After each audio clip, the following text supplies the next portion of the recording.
Hello and welcome to the Nexus Gaming Series. This is Division A, and this is the quarterfinal match between Team Sinix and Reality Esports. Hey everybody, this is Bludgeon. This is my friend Albert. He just really wanted to do that intro for you guys. So, it's the quarterfinals, it's Division A, it's the undefeated Team Sinix coming up against Reality Esports, who just made it into that 8th place spot to secure their spot in their shot at these playoffs. Joining me today is a co-caster by the name of Ninicher. Hello everyone, how are you doing? All right, so catching you up with the draft situation here, Reality Esports was determined by coin flip to have the map ban and pick for this game. So they banned Dragonshire, which Team Sinix was quite happy about. Vrino saying that they always lose on Dragonshire and Scrim, so perhaps a fatal error there. Team Sinix then banned Tomb of the Spider Queen, and Reality Esports then chose Battlefield of Eternity, so that's where we're going on game number 1. Alright, this is my first time up here at Division A. Interested to see if there's a big difference between C and A in terms of, champion picks, hero picks. We've got Tassadar locked up early, which is fairly common. I guess you see that a fair amount, don't we? Tassadar, it's a popular pick. I've seen him played a relatively even amount, maybe like half of games or something like that. He's certainly not involved in every game, picked or banned, but he's a popular pick. The Force Wall is a huge team fight tool, but the Archon equally can be pretty devastating in late game team fights. You can get that talent that just makes it keep going and going.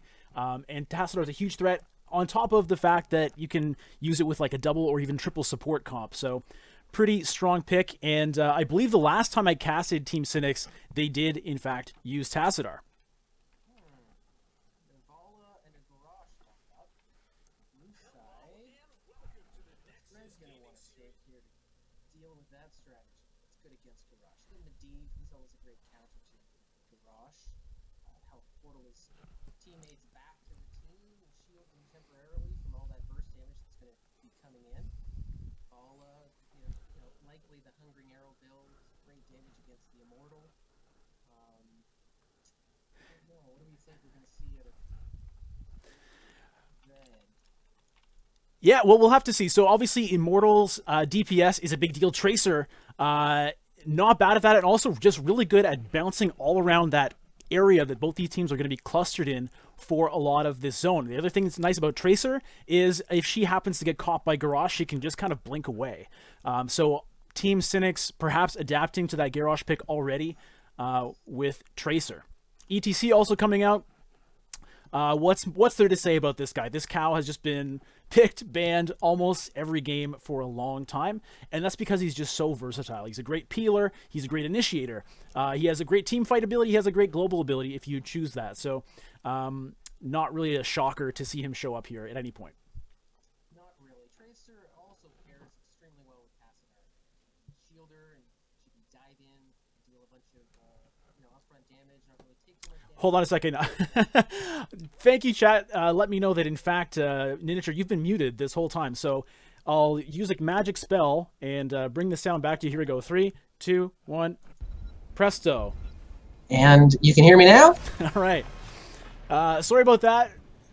Thank you in the chat for letting me know. These old TVs, they're really cool. They're like trendy. You know what I mean? They're hip, but sometimes things go wrong with them. You got to just like pound on them a bit. So bonk bonk. Fix the sound on that TV. Now, we haven't talked about the standings or anything yet, so let's just take a moment to take a look at that. Up on your screen, you can see the standings at the end of the round robin in Division A, as well as the brackets. Now, Team Sinix finished in the first seed, and they didn't just finish in the first seed. They didn't lose a single game all regular season. Clean 2-0 sweeps in every single match. So Team Sinix was dominant in a way that no other team has been in all of the Nexus Gaming Series this season. Reality Esports made their 8th spot. Now, they had to fight for it. They had a pretty important final match against the Black Hand to determine whether they would, in fact, get into the playoffs at all, and they did. So they came out clutch when they needed to last time. The question is, can they do it this time? Looking forward at picks here. We've got, or bans actually. Lucio's been banned by Team Sinix, and we've got Rhaegar banned by Reality Esports. So both sides targeting the support hero pool. Neither side doesn't look like they've filled up their support roles yet, so you never know how they're going to pick, but I assume there's a few supports here to come yet. I would imagine so. I mean, maybe both teams are going to really mess with the meta, so to speak, and just go no supports. Maybe it's a support garage. Who knows? Of course, Tassadar, though, already having been picked up over on the other side. But you're right, there's a lot of support attention here. Brightwing band, Lucio band, Abathur band, and Rhaegar band. So I wouldn't be surprised at all to see an Uther come out for Reality Esports. Pairs up well with the Garage, and just given the limited support pool left at this point, Oriole is still up as well. But they're going for Ana, so that's interesting. Yeah, Morales is also still available. Could come up on one of these sides. You never know. Uther, Malfurion, even Lily. Who is Sinix going to want to take here? Who's good against Malthael? I guess you don't want too many real beefy tanks. It's good to knock him away or make him immune. You can always cocoon him by picking up Anubarak. Yeah, the Anubarak, could of work. course. Stukov could work. Yeah. Falstad could work in that aspect. Now the Anna or Anna, I think it should be Anna. Anna? As in a Russian kind of pronunciation, but I'm not sure how Seems Blizzard reasonable. actually did that. But anyway, she actually combos pretty well with the Garage as well in terms of setting up the picks. Put somebody to sleep with a dart, and it's very easy pickings for Garage to just walk up and chuck them. So look for Ana picks into Garage picks, and there is the Falstad, as well as the Malfurion for the Twilight Dream when Malthael does come in. Yeah, Falstad to disengage with you at the Gust, should you choose to go that route. Last pick over here to Reality Esports. Falstad, Malfurion, they've got a reasonably well-balanced team. They've got shields and heals and some damage out of a couple characters, Tracer and Falstad. Looks like Reality is probably looking for a bit more tankiness or a bit more healing. I'm curious to see which way they go. We'll see if they decide to go for the Ana solo heal. It can certainly be done, but you don't get quite as much efficiency out of that hero, given the fact that she's so good at boosting the healing that characters are receiving. So you can kind of get extra mileage out of a second support if you do choose to go that route. And we'll find out in just a few seconds if that's what Reality Esports is going to do.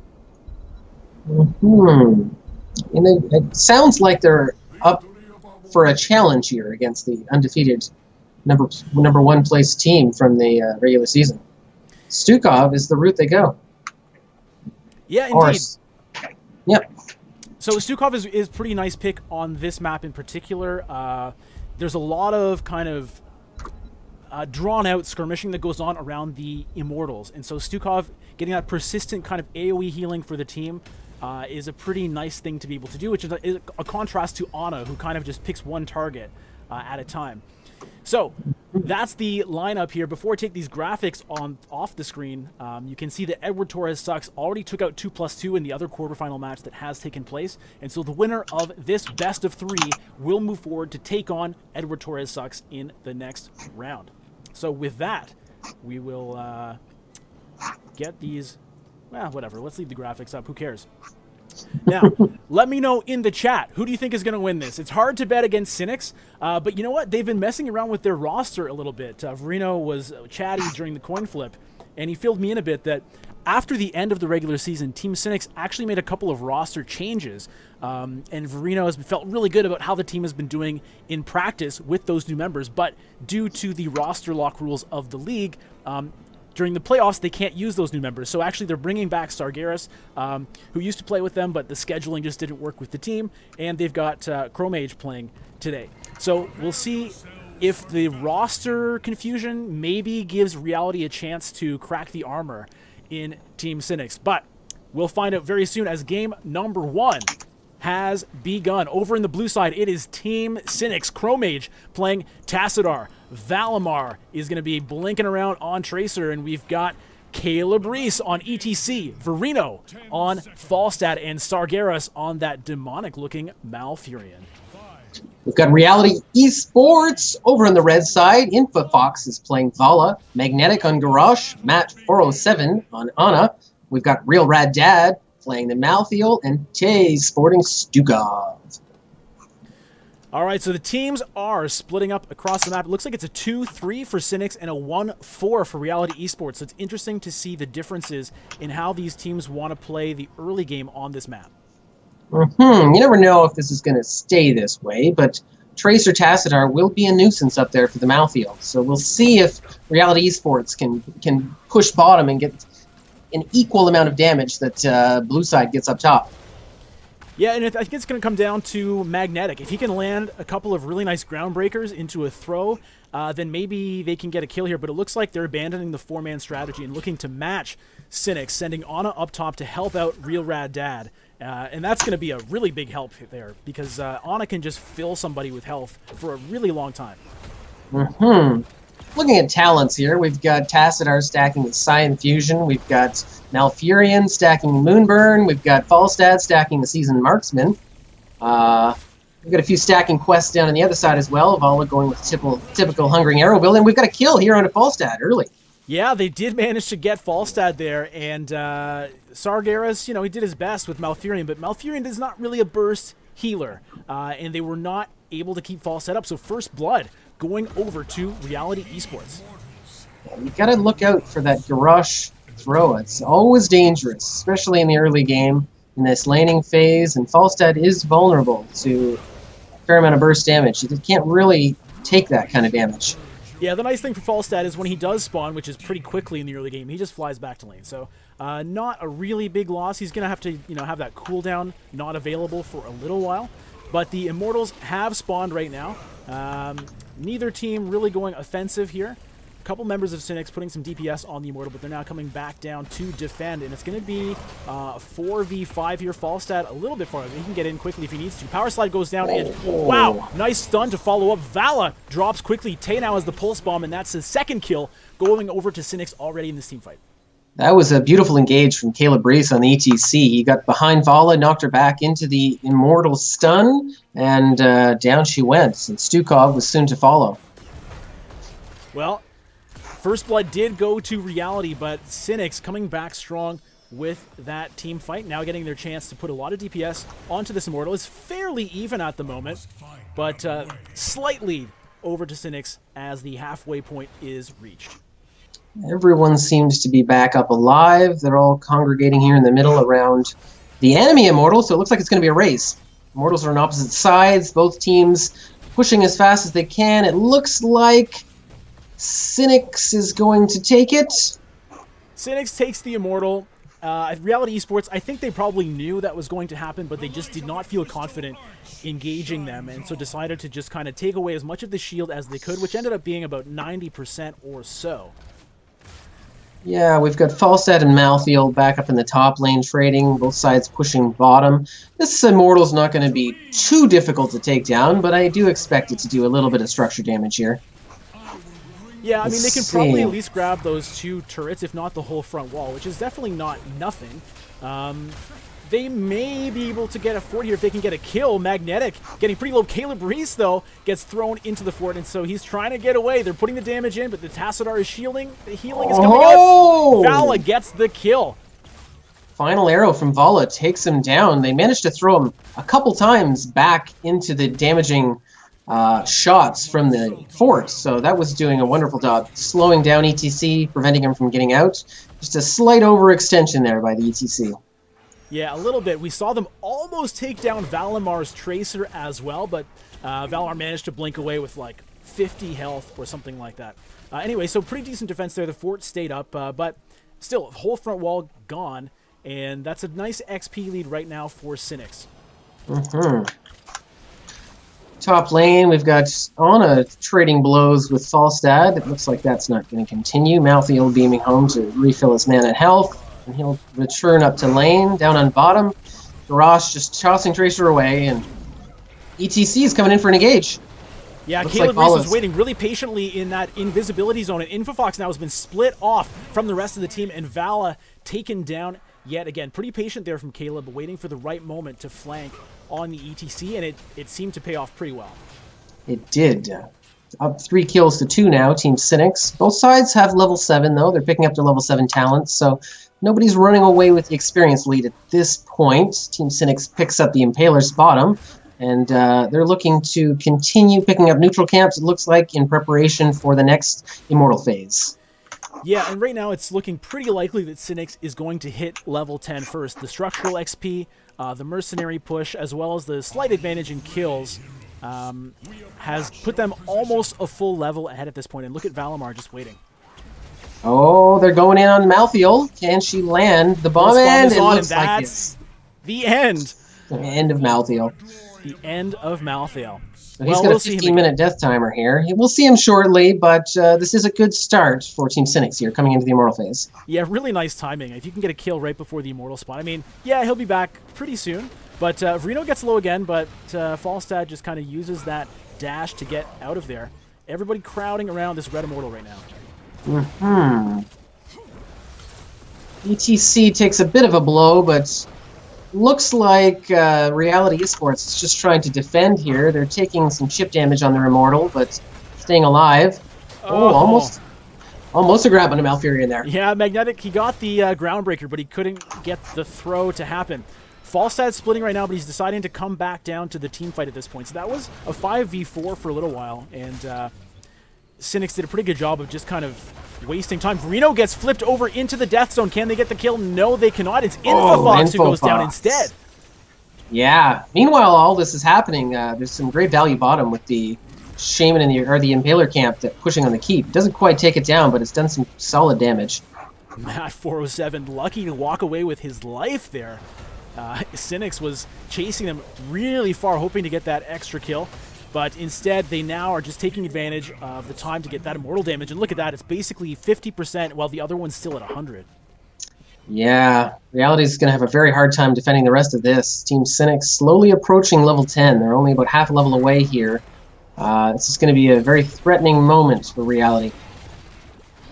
Reality crowding around to defend their Immortal. Obviously, if they can make the fight happen there, it gives them a pretty good advantage with these periodic stuns and damage abilities coming out of the Immortal. And Sinix being a little bit careful of that, deciding instead, well, fine, we'll just split off, get level 10, and then come kill you.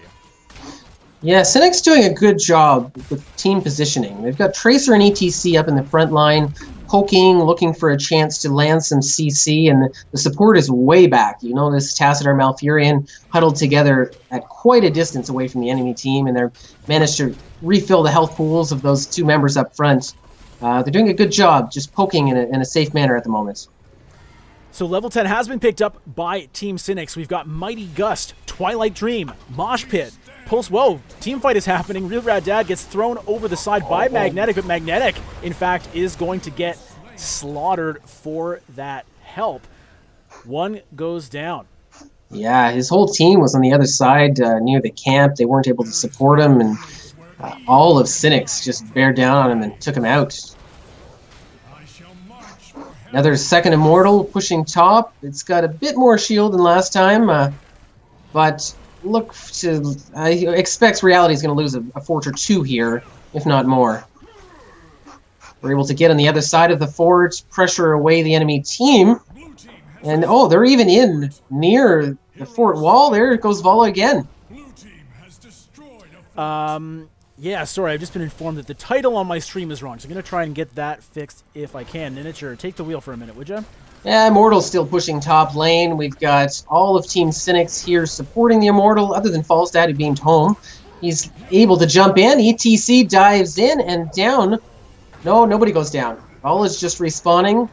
Malthael engages with his AoE Storm, and Team Sinix just disengages. Looks like that's the end of the push. We've got all of the fort wall down top. We've got their keep taking, 5 to 10% damage, but it's all right. Looks like Team Sinix is positioning top, trying to pick up a camp. ETC zoning out Garage, and it looks like they're going to steal the camp safely. Everyone posturing around, cleaning up camps. Vala's getting fairly low here. She's taking some impaler damage, but her team's there to support her, keep her alive. Down on bottom, we've got Malthiel, kind of wondering if he's going to pick up the impalers, wondering if there's damage around. Oh, he's gotten himself into a tricky spot here. He's got 3 Team Sinix members surrounding him, and I don't see him escaping this one. Or he makes a good move. He dodges to the other side, escapes the entangling roots, and he might get out of this one. All right, so I probably shouldn't have tried to fix that while action was happening, as I realized the camera was just sitting on empty space for a while there. Apologies to the viewers, but look at that! Tracer gets a kill onto Vala, and it's a 2-level lead right now for Team Sinix. Reality Esports already just down to their keeps. Yeah, Vala's in a very dangerous position here. She's the clear target for Team Sinix, and as she should be, she's one of her team's main sustained damage. Probably, how's she doing for damage? I would expect her to be leading by a fair amount. Yeah, in all categories. She doesn't have shields. She's got heals from Anna and Stukov, but if they make a hard pick, land some CC, she's going to drop. Yeah, it's too bad. So they haven't really been able to capitalize on getting really huge picks with Magnetic. They have gotten 1 or 2, but it hasn't been enough to kind of give them a chance to do much in this game, as they've been on the defensive pretty much since it started. Yeah, they're falling behind. They're losing camps on their side and the neutral camps. They haven't really been able to contest the middle of map for quite some time here now. Once they pick up level 13, they're going to have to engage and make something happen. Otherwise, they're just going to lose too much. They're going to start losing keeps shortly. They're in a tough position. They're in a very tough position. Half of that immortal health already taken away by Sinix, as Reality just wasn't able to even kind of show up here. They had to just clear out their lanes. They're showing up now. They're going to put some damage onto the immortal, and it seems like kind of just stick with the same strategy. Oh my gosh, look at the damage put on by a pulse bomb that landed onto Infofox there. Tracer just walked into the face of the entire Reality Esports team, dropped the bomb, set up Vala the bomb, and then just blinked away. Yeah, they don't have good targeted CC to stop this Tracer, to lock her up and then capitalize. This Tracer's too mobile. Landing a Rain of Vengeance is difficult. A taunt from the garage, I mean, she's got to be right in his face, and I suppose that is a reasonable way to stop her, but this Tracer's being quite dodgy up till now.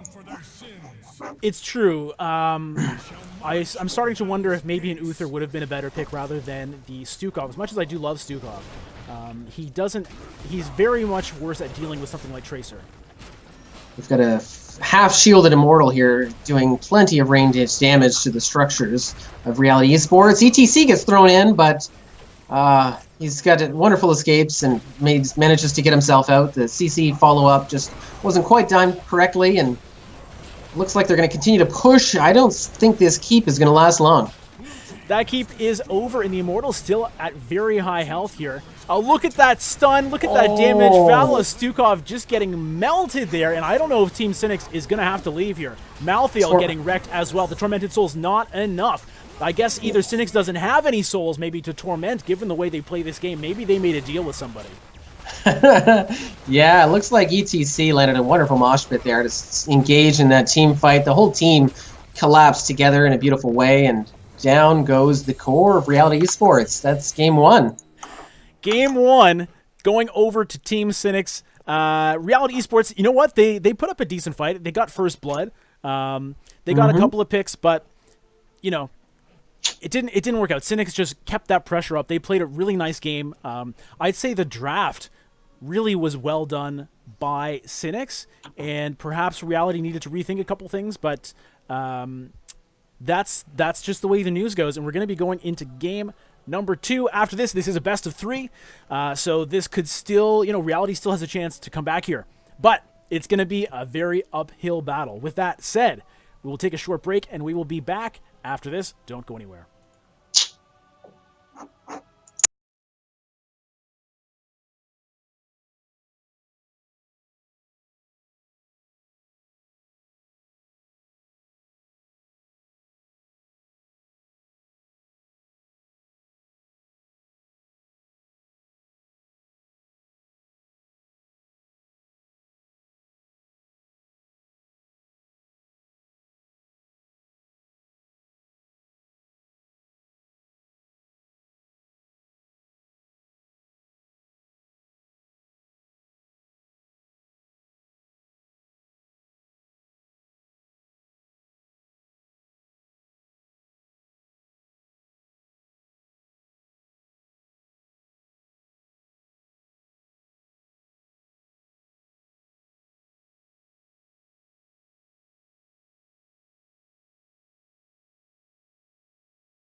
Welcome back to the Nexus Gaming Series. This is Division 2. Nope, sorry, this is Season 2, Division A playoffs. So the playoffs have already begun here, and it is Team Sinix, first seed, taking on Reality Esports, 8th seed, coming into playoffs. We just finished game number 1, where Sinix really put a dominating victory on the board and took down Reality, who put up a fight, but not enough to take the win. So, given that Reality lost game number 1, they chose to have first hero pick in this game, which means Team Sinix has decided the map number 1, and as you can see, it is Cursed Hollow. Ninicher is here with me again. Hello. Ninicher, did you enjoy game number 1? Yeah, it was a solid game. Pretty dominant performance on behalf of Team Sinix, though. I would say that just the general posturing, poking that was happening, it seemed to be in their favor most of the time. They had a couple people get picked, but all in all, the team fights were quite strong on their side. They sort of knew how to capitalize as a group and take advantage, and they pushed their way to victory. They did, and we had another person who was watching this game. That's my friend Albert, so I'm going to see what Albert thought of that game. Albert, what did you think of game number 1? Albert, don't be a jerk, man. We can't say that on stream. Tell me something nice. Albert. Okay, Albert says, I'll paraphrase what Albert said. Albert said basically he's pissed that Garrosh didn't throw somebody into a keep or a fort. He loves that kind of stuff. And I got to say, I don't blame him. So Albert's right on the money with that one. We'll see if somebody can pull something like that off in game number 2 here. Tassadar taken off the table by Reality. They didn't want to deal with that for another game in a row. Dahaka taken down. Makes sense. Global hero, very powerful on a large map like Cursed Hollow. As is Abathur, and Abathur is the pickup for Reality. They are looking to capitalize on his ability to maneuver between lanes, pick up extra XP for his team, buff up a person, and Sinix picks up Vol and Morales to counter. It looks like they favor the strong... well, I guess it was the other team had Vala last game, but Morales interesting to see come out. Okay, Ninicher, you're kind of over to one side. I'm just going to pull you back over into the center of the screen here. All right. There you go. Lieutenant Morales. Now, this excites me for one main reason, and that is the fact that my first favorite moment I had casting for Nexus Gaming Series involved Reality Esports and InfoFox choosing Lieutenant Morales and just making some hilarious Jetsons plays, zooming his team around the map with the medevac dropship. And so I'm going to be interested to see how Sinix uses that kind of thing against Reality. So like we said, the global abilities are really important on this map. And what's better than a global hero? How about a hero that makes your whole team global? So that's going to be fun to watch. Genji and Murden coming out for Reality. Yeah, both strong picks that function well with an Avatar hat on them. Murden can get in there and tangle, turn into Avatar form, be nearly unkillable, while Avatar is dealing all kinds of damage. Genji, of course, slippery old Genji. He's able to get himself into all kinds of places, make himself immune. The nuisance that Genji is, great with an Avatar hat as well. Yeah, we're seeing an Uther hover here for the bans, and I wonder if Sinix is like, man, we're really glad Reality didn't take Uther last game, and let's just make sure they also don't do it this game, banning it out to make sure that if they'd, Reality had some mid-match revelation that that's the hero they needed, it's not going to be available. ETC taken off the board this game. Yeah, I don't blame them. There was an extremely strong ETC on the red team last game, and probably worthwhile taking that off the board. They've picked up Murden themselves. ETC's off. I'd say those are 2, along with Dahaka, 3 of the sort of main tanker picks. So who's Sinix going to pick up? Maybe an Earthus. Maybe we'll see Garrosh again.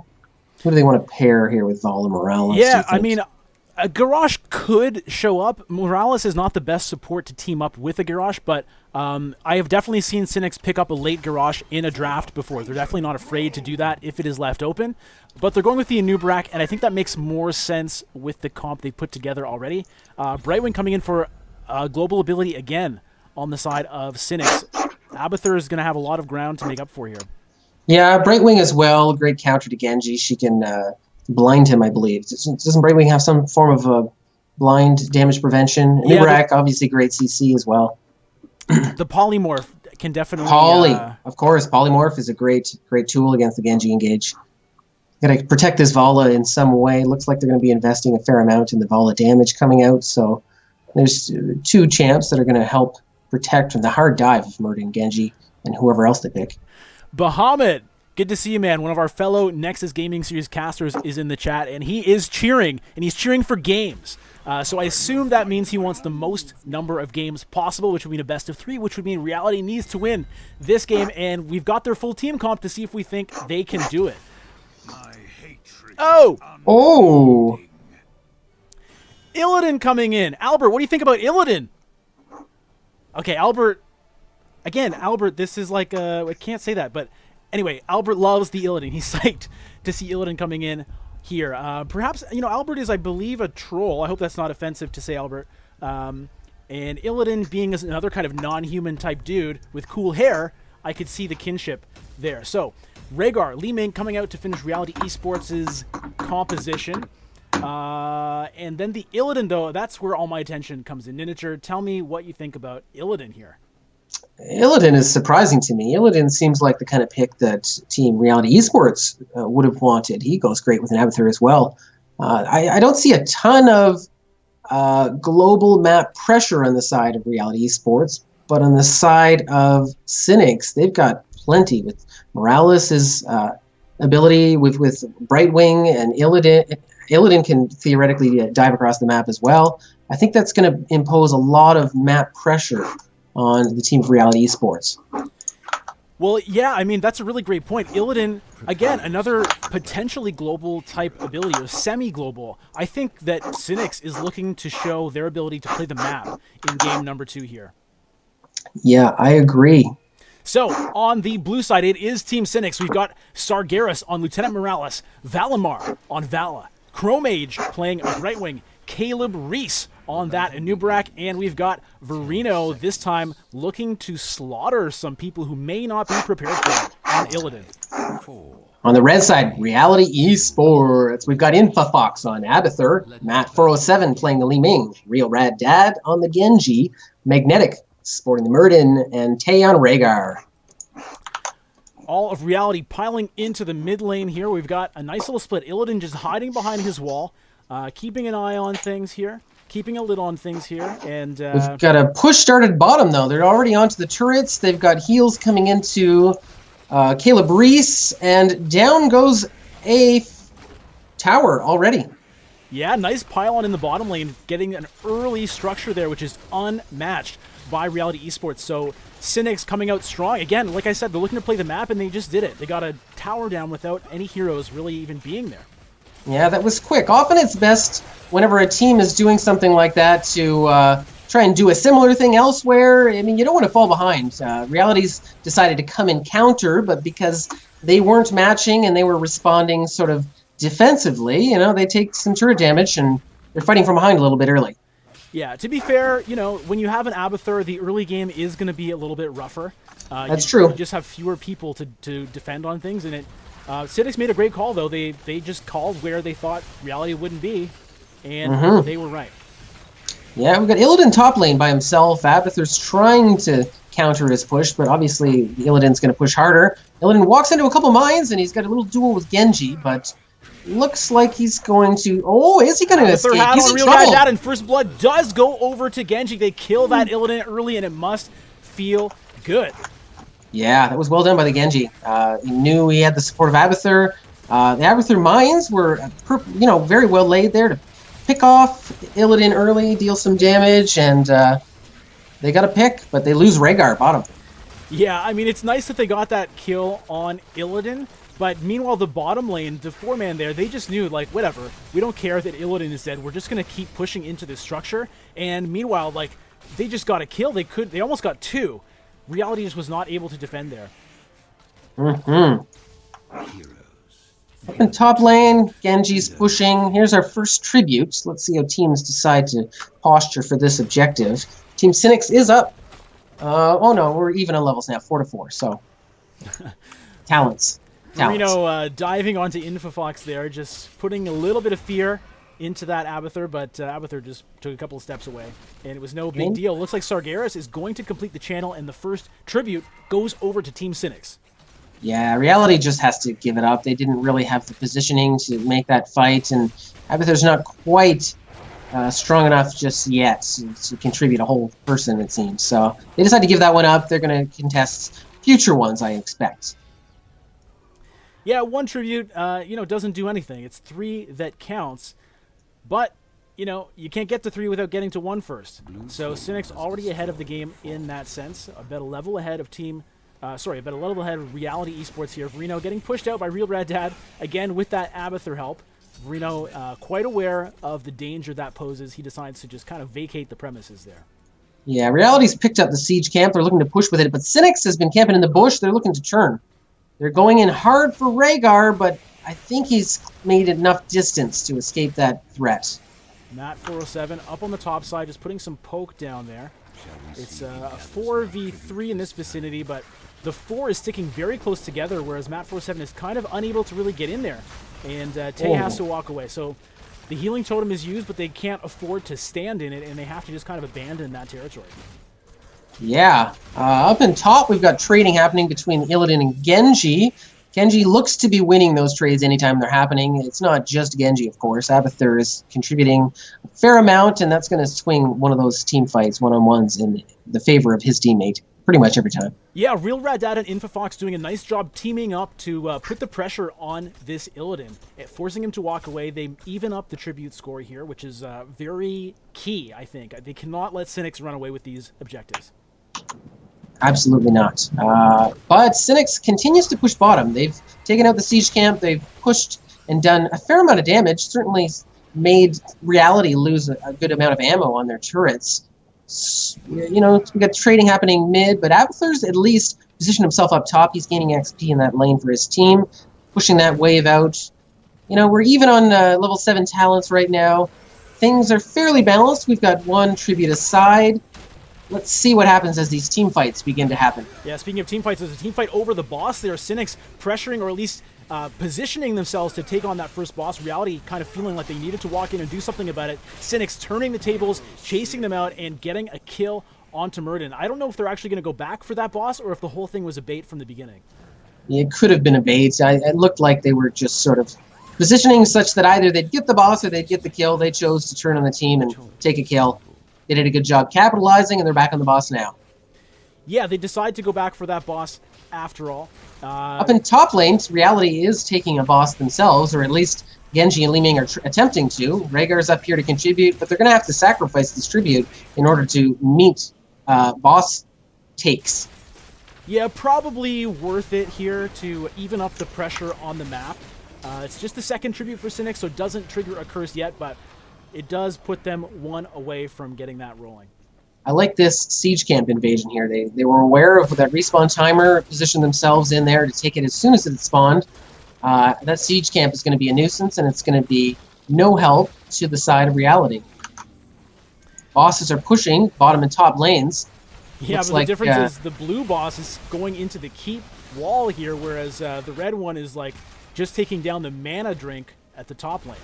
Yeah, pretty big difference. Let's see if Reality can defend. It looks like they're going to defend their keep here, but they've lost pretty substantial amount of their defensive structures. They're taking out the siege camp now, and Illidan's dealing with the golem in the top lane. Yeah, well, the first structures do fall for Reality Esports. The structures belonging to Team Sinix, as that boss does solo that top fort, but Illidan is going to make sure the boss doesn't get a whole lot much more done. Tribute is spawning down towards the bottom. Reality is perhaps in better position right now, but Illidan can get down there quickly as well. Just looking at the talents, he did take the hunt, so he does not have to be that nearby to get in on this when he deems the time right. We can see moving in now, Li Ming coming in from the bottom. Got Brightwing porting in on to an Uberak, looking like they're trying to engage. Illidan dives in onto the Rhaegar. They get a fair amount of damage onto him. Illidan's still on him. I'm not sure he's going to escape this one. Got the slow. This Illidan is a nuisance. We've got Cocoon coming on to another target nearer to the base. It looks like they're going to try and engage on that player as well. No, just Rhaegar is going down. Li Ming contesting. Li Ming goes in aggressive. I'm not sure this is going to work out for him. And it does not. Finally, it took a long time to get that Rhaegar down, though. It did. I'm amazed at how long he lasted, but in the end, it is 2 kills going over to Team Sinix. Level 10 still hadn't even been picked up. Still hasn't even been picked up for Reality Esports. So really, they had a very kind of uphill battle in that team fight, and it looks like the first keep is going to fall as this curse is just empowering the push from Team Sinix. Yeah, the first keep is going down, and this is going to create pressure for the rest of the game for Reality that they're going to have to find a way to deal with. They've picked up their level 10s. They should have an opportunity to, contest a team fight here in the next one. We'll see how Abathur picks. What's he going for? He's taken Ultimate Evolution, so he'll be copying a hero. I'm curious to see who he copies. Probably the Li Ming would be my guess. Try and burst somebody down with that hard engage, all kinds of damage on a single target. I expect they really should engage sooner than later. Sinix is approaching level 13. And there'll be a talent again. Reality's going to have to make something happen here. They are going to have to make something happen. It's really rough. They're already down a keep. Infafox getting caught out in the top lane. Oh, that's unfortunate. So they're down an Abathur now and another fort. Team Sinix looks to be just kind of slowly closing the door on Reality Esports here. Yeah, they're moving strong as a team. They're playing the map quite well, pushing lanes together as a fairly unstoppable group. They're not really giving Murd and Genji an opportunity to dive in and pick somebody off. If they continue to move like this, Reality's got their work cut out for them for sure. Yeah, I mean, we haven't seen the Abathur show what he can do yet with the Ultimate Evolution, so I'm looking forward to that team fight because I think that's just going to tell us how this game is going to go. If they can, basically the next team fight that happens has to go Reality's way, otherwise Sinix is just going to bury them. Yeah, absolutely. I mean, I'd like to see them double up on the Genji or double up on the Li Ming early, hard engage, try and make a pick. I think they've got to just kind of go all in, trying to make something happen and catch Sinix off guard. I feel like if they sort of sit back and play passively, they're just going to kind of fall under the weight of this building pressure for the other team. The good news for Reality here is that there's no threat of another curse anytime soon. Sinix would have to get 3 more tributes before they can make that happen, so they can at least kind of rest easy that kind of pressure is not coming back soon. However, the blue side boss is back in about 20 seconds, red side boss coming back in 30. So that pressure is definitely going to be there, and that's probably, if I'm going to place bets, where the next team fight is going to happen.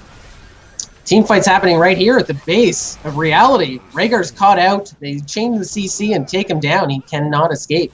Yes, for the record, I said if I was going to place bets. There were no bets placed. Now, does that count as a team fight, or was that a gank? I suppose it's a gank. It's a pick for Sinix. It was strong, though. I mean, Rhaegar wasn't that far from his base, but, they were ready to pounce, and they took him out. They took him down. They're going to take this boss down by the looks of things. Already getting it to about 50% as I finish this phrase. Murden coming up to take a peek, but I don't think he can do anything here. But he's going to just throw a stun for some reason, and then he's going to get picked up by Caleb Reese. Dwarf tosses out, and Verino says, okay. Hold on 1 second. I wasn't sure if he wanted to let that go. Yeah, he was like, oh, come on, come here. Just hold up 1 sec. Yeah. And then he turned around and walked away. I don't know why he did something like that. But hey, man, you going to walk away from me? You going to walk away from me? Okay, I'll walk away from you. But, so we got the blue boss. Blue boss pushing top. It's going to do some pretty good damage to another of the base structures. Oh, what's going on here? Somebody diving in as a group? What is that? What is that little thing? Oh, it's a turret. Who built that turret? Not sure what you're talking about, but there is a boss that did get taken down. It did take out the gate. Both towers up, but there's another boss coming at Reality Esports right now, just as another tribute is spawning as well. Take a look at the top lane. There's a fort. There's two tower structures. The bottom of the top 2 tower structures has a small turret structure that was built by somebody. I don't know who built that.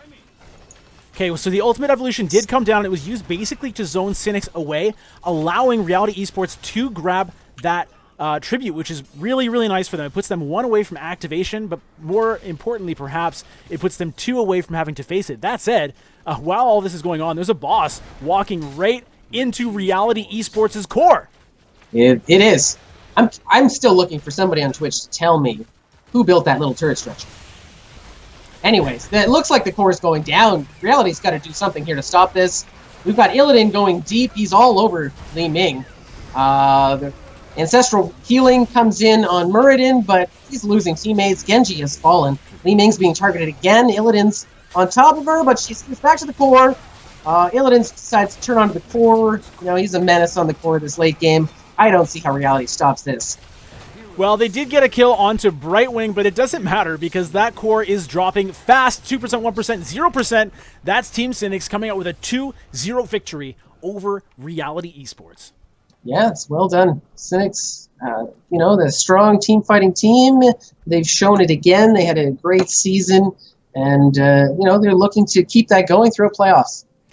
They're looking to keep this train rolling, so obviously the slight discomfort with the roster swaps and then swaps back on Team Sinix did not hold them back at all. Showed very little weakness in that game. And Reality Esports, again, you know, they definitely put up a fight. It's not like they got smoked in 2 minutes. I saw a game end in 2 minutes a couple days ago, by the way. That's Division C for you. But 2 minutes? Wow. Yeah, 2 minutes. If anyone's curious, you know, I don't know, go back and watch all my videos and maybe you'll find it.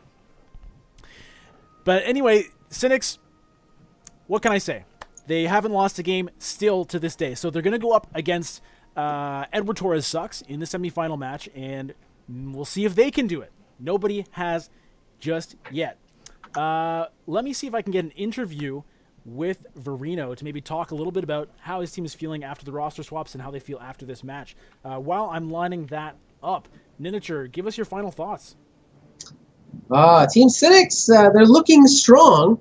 I will say that I'm not particularly familiar with this division or most of the teams within it, but they had 2 dominating wins tonight. You know, whoever faces them next, they're going to be up for a challenge, and, you know, congratulations to them. Good luck to them going forward.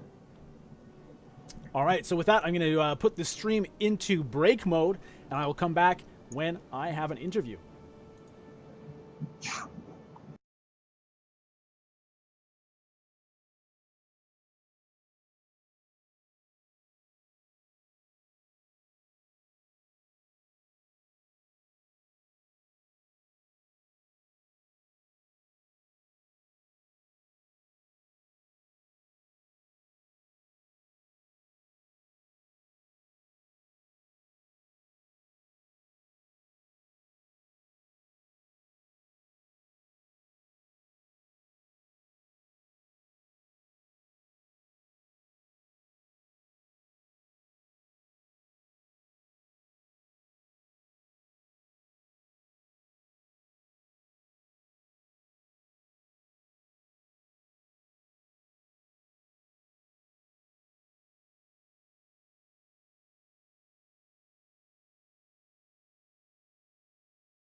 All right, we're back. I've got an interview here with me is Caleb Reese from the victorious and still undefeated Team Sinix. Caleb, how are you feeling?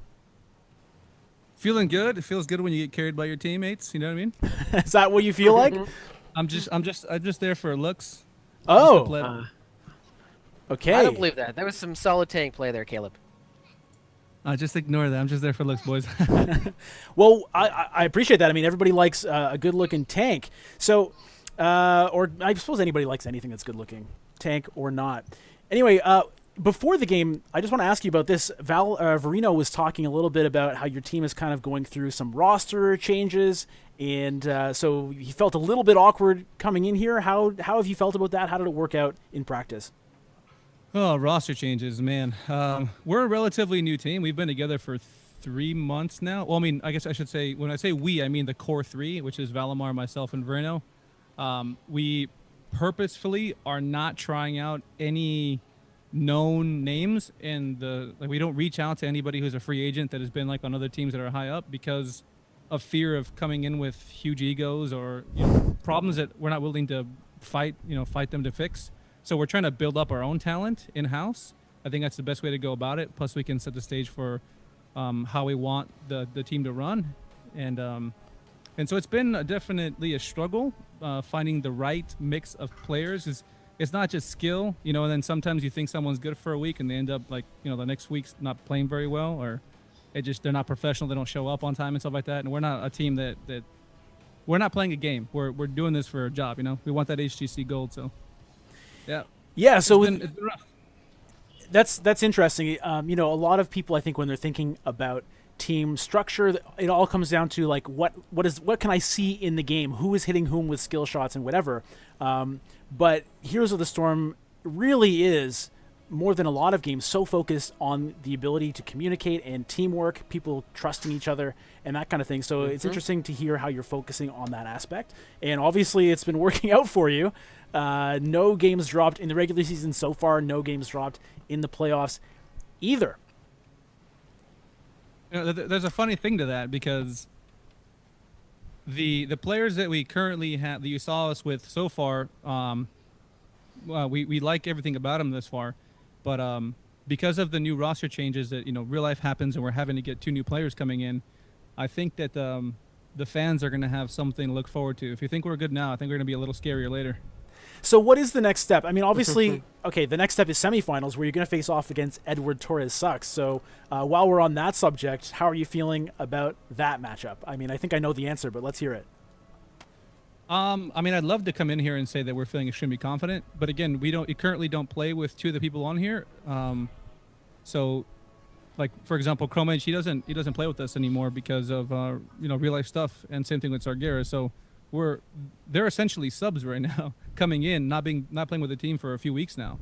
So we'll see how it goes. If we were able to bring in the people that we're currently playing with now, I think. Then you would hear it coming out of me that I feel very confident that we should keep the win streak alive. But we'll see. They're not an easy team. They've got some good players on there, so we'll see how it goes. Ninicher, any questions for Caleb here? Oh, you guys had a great couple games. I sort of enjoyed your composition in that second game. It looked strong. You want to discuss anything about your games, like how your pick and ban phase went, or how you felt like you did with the matchup?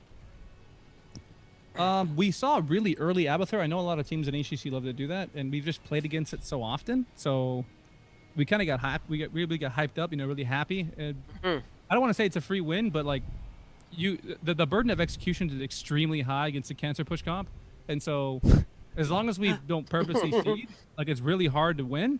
Yeah. And as you can see, I mean, they're constantly having to defend, and they're like going back and forth. What do we do? What do we do? What do we do? It's tough to, you got to come in there with a game plan. You've got to know how to beat it, and then they're just not used to playing it, so it went in our favor. Yeah, it seemed like you guys sort of outwitted them somewhat with the pick and ban phase. You had a great strategy for the game and pulled it off. So Caleb, you mentioned how this is not, you guys aren't playing a game here. You have very clear goals. This is something like this is your job. You're looking at that HGC gold. Can you tell me about how long has that been your goal, and when did you start to think that it could come true? Let's see. Well, it started the second I came back to the game. I started in Alpha. We had Team Sinix back in the day. The same scenario. I had my baby got born, so wasn't playing for a year and a half, doing the whole parent thing. And but now they're a little older, so I came back. I got back in it, was playing with an amateur team, and they told me that I was way too serious for them. They ended up kicking me out, and I was like, all right, well, I guess I just need to go find some like-minded individuals. Started scouting around and landed on a team. And I felt that they didn't look at the game the same way as I felt. I felt that it needed to be very professional, kind of like a job. You know, you don't show up late to your job. You don't half-ass the job. You don't just like show up and press buttons on a keyboard. You don't watch games. You have to analyze them. It's just a whole different approach. And so, you know, lucky for me, I found 3 really like-minded individuals thus far. So I think there wasn't really a realization. I think I have the mind for it. I think I can, you know, definitely, because I used to coach a bunch of amateur teams. So I can bring a lot of the strategy into the table, and now I just need the talent to kind of push that forward, and we're starting to put that together. And you can kind of start to see it in our play, I think. So, I mean, the future is all in our hands. It's how much time we put in, how much dedication we go in there. Because, you know, at the end of the day, it's about who wants it the most, right? I mean, we're pretty hungry. Well, that's Sounds like it. Yeah, definitely. Yeah. And you're off to a great start, Ninja. I'm sort of curious if you have any thoughts going forward about, you know, steps you haven't taken yet that might get you that next step. Are you friends with these people in real life? Do you interact outside of the game at all, or have you considered having sort of coaches or strategists contribute to your team in any way? What are you thinking, sort of trying to get to those next steps? Yeah, well, it's actually funny you mentioned that, because like I said earlier, we want to take a very disciplined and structured approach to this team. And so we do have a manager in place. We did have an analyst, and Chromage was actually our analyst, and he did an amazing job giving us great insight into every matchup we went into, and what our win percentages were, what the heroes we played. I mean, everything, the works. Anything you can imagine an analyst did, he did. He was amazing. Nice. And, you know, real life stuff gets in the way, so we can't really have that there. But yeah, absolutely. We'd love to have a coach in. We'd love to have an analyst in. It's just those jobs aren't defined yet, so it's tough getting someone that has the knowledge and the confidence in themselves to explore those areas and develop themselves on a team. And because we're not an HTC Open, they're not getting paid. It's just like us, you know, we're not getting paid to play. It's tough to get someone to come in and do analysis or coach that aren't going to be players. I think that the amount of players that are willing to do that are far and few between. So it's tough. But I mean, hey, if you guys know anybody, shoot them over our way. We'd love to work with them. Well, I do know somebody here. I've got a little friend joining me on the stream tonight. His name is Albert. He is a treasure troll, and he's been watching these games with a lot of interest. He has a question he wants to ask you. Albert, what is it? Sorry, he's very shy. He just tells me. Okay. Well, Albert, he's a foul mouth, so I'll just kind of paraphrase what he said. But basically, he loved the Illidan pick, and he just wanted me to tell you that he thought Illidan was awesome. So it's not like a super analytical point, but what do you have to say about that to Albert? What do you have to say to all the Alberts out there who love Illidan? So Albert, it has that Lily effect that everyone likes to joke around about. When Lily's good, she's amazing, right? And so they have a team that can't deal with an Illidan. I mean, Li Ming can't deal with the Illidan. Rhaegar can't deal with the Illidan. Genji only with Hat can deal with Illidan. So if the Hat's not there, then Illidan just does whatever he wants. So it kind of just played into our favor, you know. He's got a huge hero pool. We just literally tell him to play whatever, and he says, "I got it." And so it's really nice to have someone like that on your team. Nice. But yeah, I mean, he's really strong on that hero. So if the team's gonna give us an Illidan, I'm feeling really confident in the pick. All right, Albert, are you satisfied with that question? Albert nods his head. He loved that answer. So thank you very much, Caleb. All right, well, with that, we'll close out the stream for tonight. Thank you very much to Caleb Reese for that really interesting interview, giving us some insight into this juggernaut of Team Sinix. Thank you very much to Ninicher for joining me on the cast tonight, and everyone watching at home. Glad you could join us, and see you next time on the Nexus Gaming Series. Good night.